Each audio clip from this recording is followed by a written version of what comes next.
We've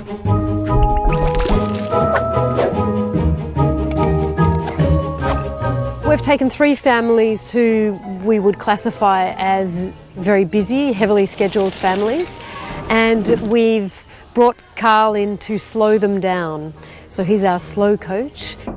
Hello. Hi, I'm Carl. He's taken their normal month and turned it into something quite different. So taking out a lot of their everyday activities to force them to slow down. Maybe one of the main challenges of making a TV documentary about slowing down is that TV is so fast, right? So on camera, we're trying to project this idea of slow and calm, and yet behind the scenes, it's often people racing around and trying to meet deadlines and juggling 4 things at once. So there's a tension and a paradox there behind the scenes that maybe you don't see from the other side of the camera. The casting for me was the biggest job. It was 5 months non-stop, and I just basically cast every day. We narrowed it down to what we thought would be the 3 best families for the program, and I think we got it right.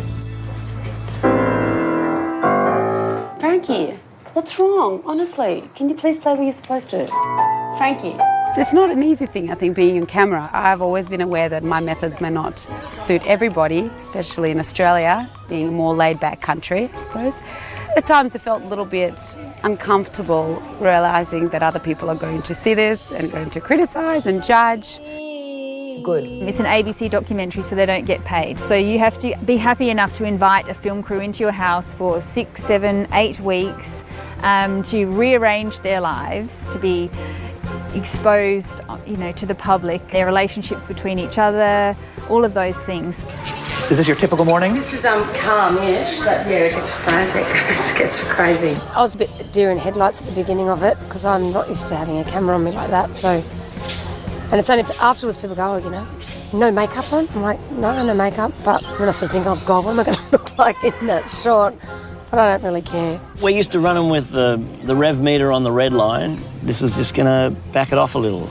I think you were a little reserved about what are we getting into here initially, but it didn't take very long to realise that, they went out to character assassinate us. It's pretty hard to be normal with a camera crew in your house, but the whole aim of the game is to get them to feel comfortable so they just go about their business.